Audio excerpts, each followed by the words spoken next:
I have been working my way through the book of Job, looking at an inductive Hebrew grammatical approach along with commentary, trying to look at every verse and most of the words, grammatically, Hebrew words in the grammar that's found there. Presently, I'm in chapter 39, beginning at verse 13 to 18. And if anyone's interested, I would encourage you to follow along in a Hebrew Bible.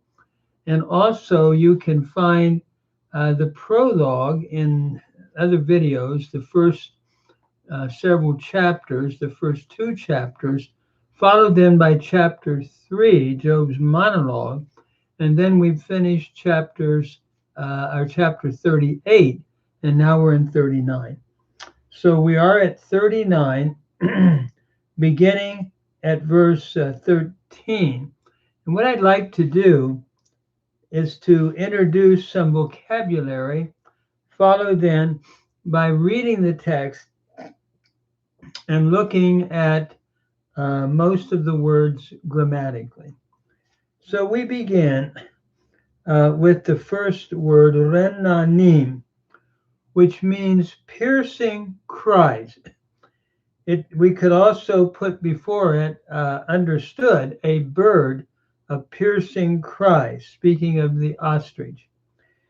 Then we have alas, which means to flap joyously or to flap.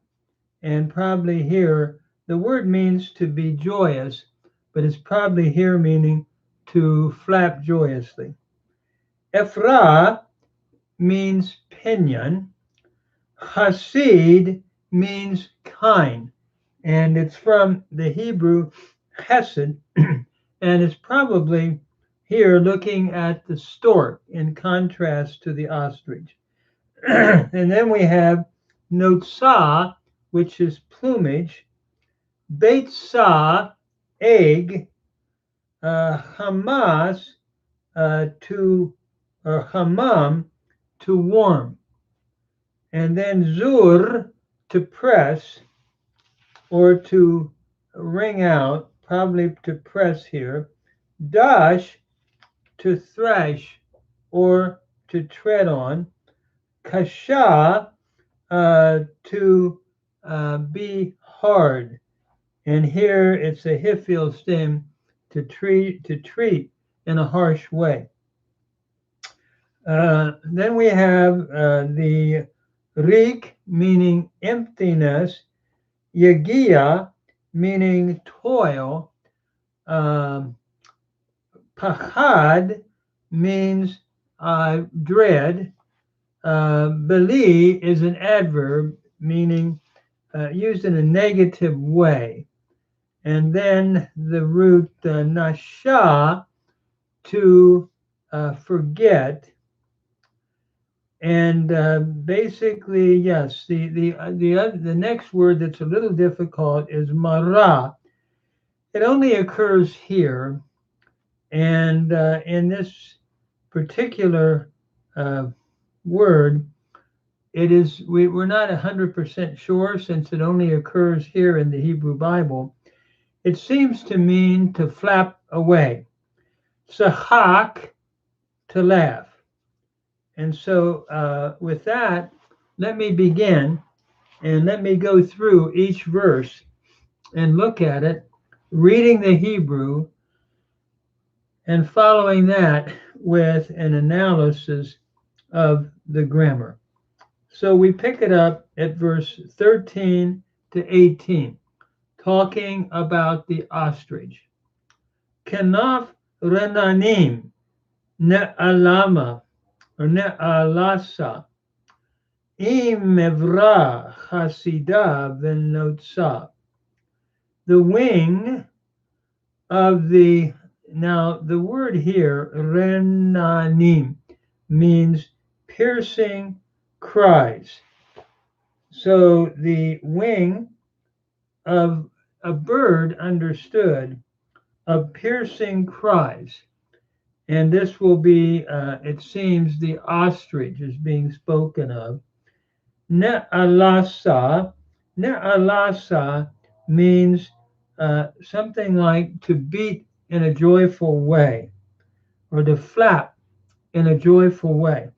The root is alas, and it means to be joyful, but here it's probably looking at flapping of the wings in a joyful way. And ne'alasa is a nifal, perfect, third feminine singular from alas. And so the wing of the piercing, we could say, sounds, um, speaking of the ostrich, beats joyously or flaps joyously. Then the next phrase, im evra chasida venotsa.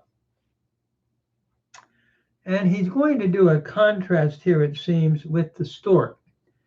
But the pinions, or the pinion, evra, and here it seems we're looking at the opposite, the stork here, the pinions, hasidah, are kind. This is from the root chesed, are kind pinions. And then the notsa, we could render plumage or feathers. So, but the pinions of the hasidah, of the stork, are kind. But the kind one, I suppose we could say, and plumage. And so he's doing a contrast here between the ostrich, it seems, and the stork. It is interesting as I notice this verse in terms of commentary.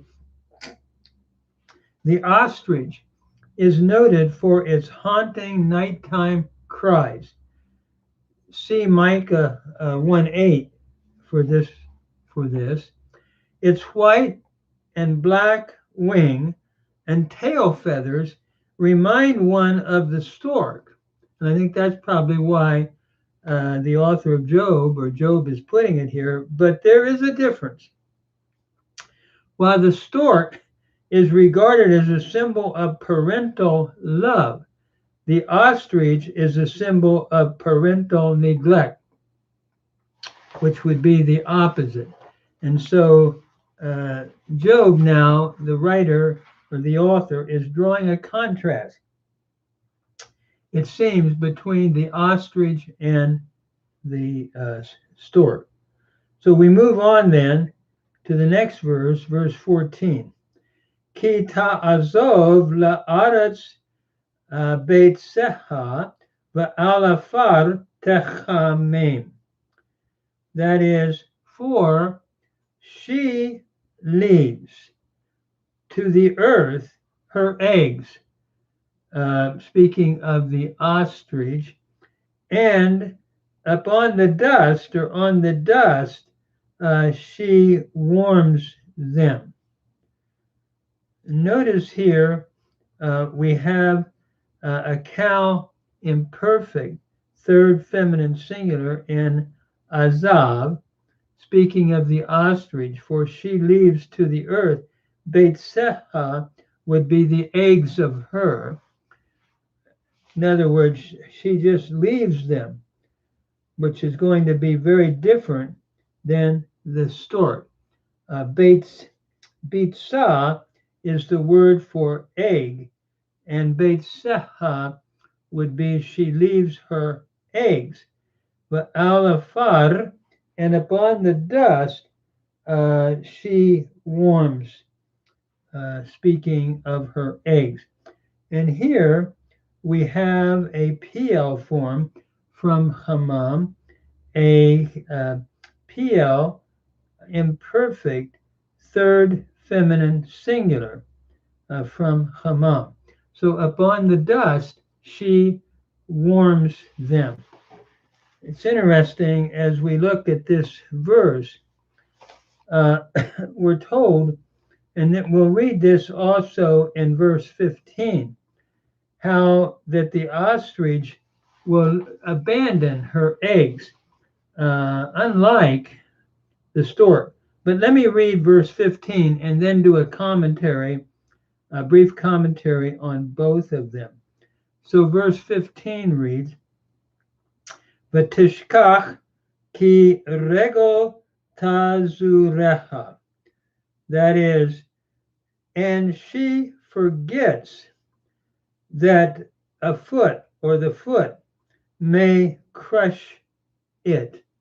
That is, the eggs that she's left. Or v'chayat hasadeh tedushecha.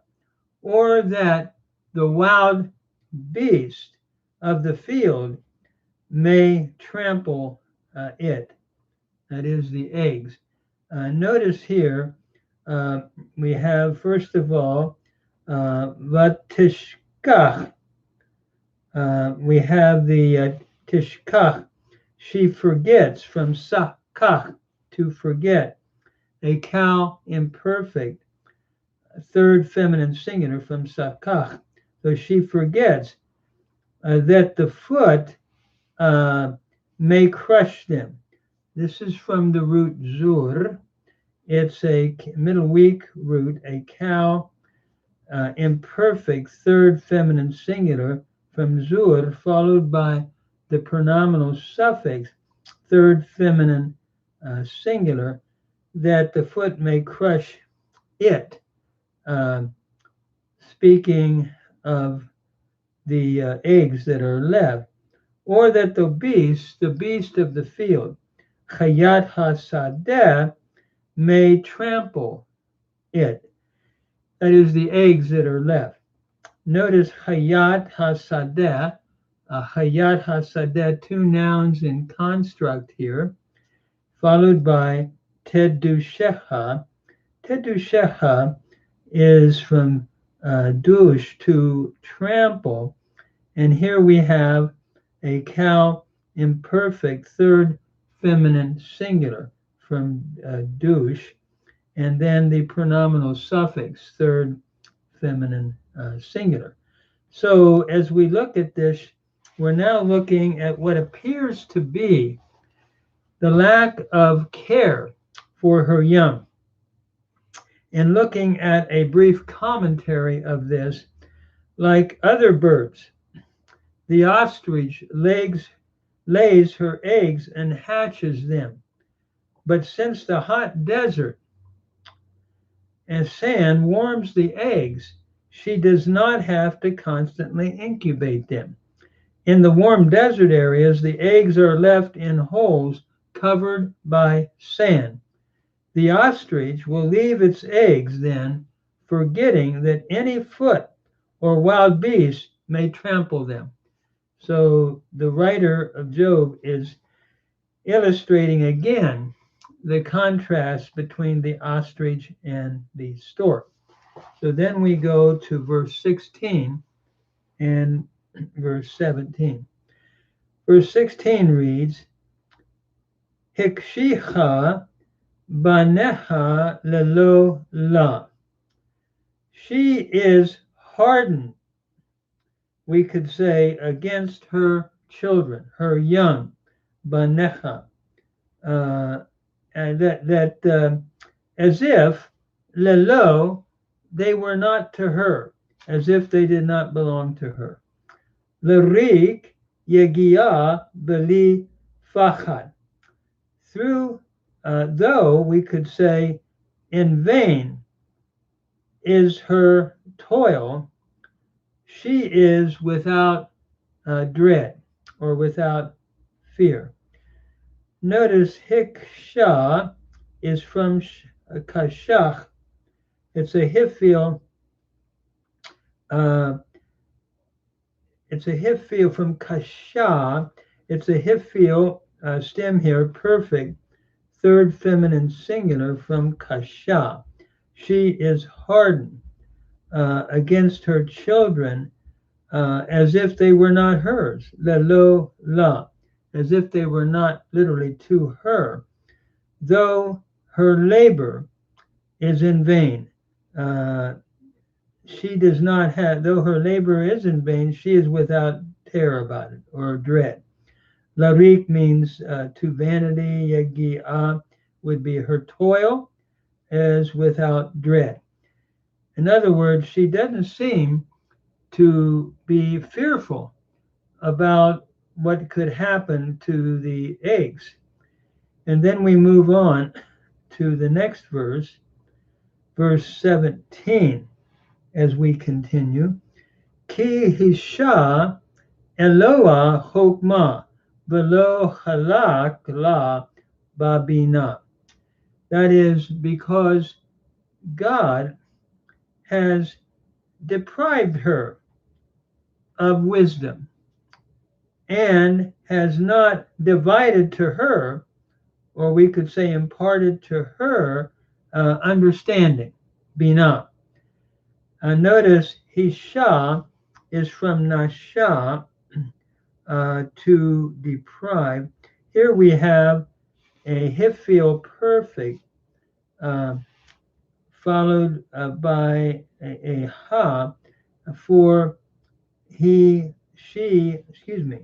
for she is hardened against, I'm sorry, because God has deprived her, a Hifil perfect, third masculine singular from Nasha, followed by the pronominal suffix, third feminine singular.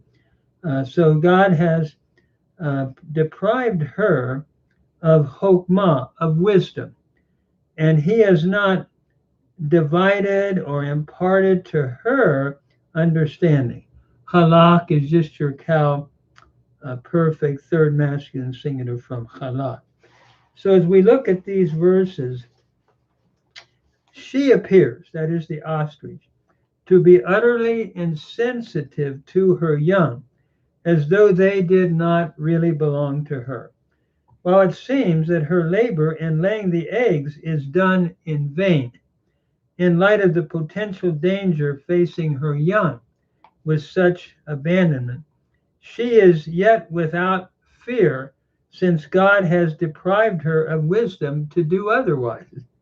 It is interesting to note, however, that God has provided for her young, and the outer eggs scattered around her nest are used as food for the newly hatched young. So the newly hatched young are cared for, it seems, by outer eggs. The ostrich laid many, many eggs, and evidently some were just used for food for some of the others. Again, can Job or any man understand and accomplish this? Seems to be in the background of what the author is communicating.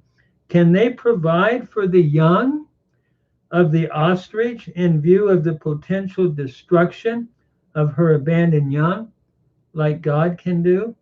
That seems to be the thought that's going on at this point. And then we come to verse 18. Ka'et bamarom tamri. When the time comes, then at that point she flaps, probably. She raises on high. On high, at the time, on high, she, and this word here, tamri, is very interesting. It only appears here in the Hebrew Bible. The root is mara. It's a Hifil imperfect, third feminine singular from mara. So at the time, on high, and we could probably render this, she flaps her wings understood. This is what most commentators understand about the ostrich at this point. It's hard. It's a word that it's the only time it appears. And this is the thought, any rate, that some would hold, and I tend to take that position. It's from the root mara, and it's a hifil. It's a lamed hay root, a hifil imperfect, third feminine singular again from mara. So she flaps on high her wings, understood. And then we have another interesting phrase, tishak lasus ule rochavo. That is, she scorns the horse and its rider. Notice tishak is from sahak, to scorn. It's a cow imperfect, third feminine singular from sahak. So she scorns toward the horse and the one riding it. Ula rochavo. Rochav is just your cow participle, masculine singular from rahav, followed by o, the pronominal suffix, third masculine singular. So what it seems to be saying here is, but even with her lack of wisdom, God has given the ostrich great strength. Though unable to fly, she has phenomenal speed. When necessary, she can move faster than the horse and its rider. So again, as we look at this text, the writer of Job is using another illustration of God's mysterious sovereignty, and having Job ponder it, how he could create such a bird so different from the stork, that did not have what appears to be the parental concern for her young that the stork would have, and yet she has great speed. And so the mysterious phenomenon of God's creation and what he does. And so Job is constantly then being asked, I think, throughout this, can you, Job, understand God and what he's about? And if you can't, how are you able to figure out what you're trying to figure out? And your friends concerning why the righteous suffer. I'm going to stop here, and I'll pick up in 19 next time, and just sort of slowly working through.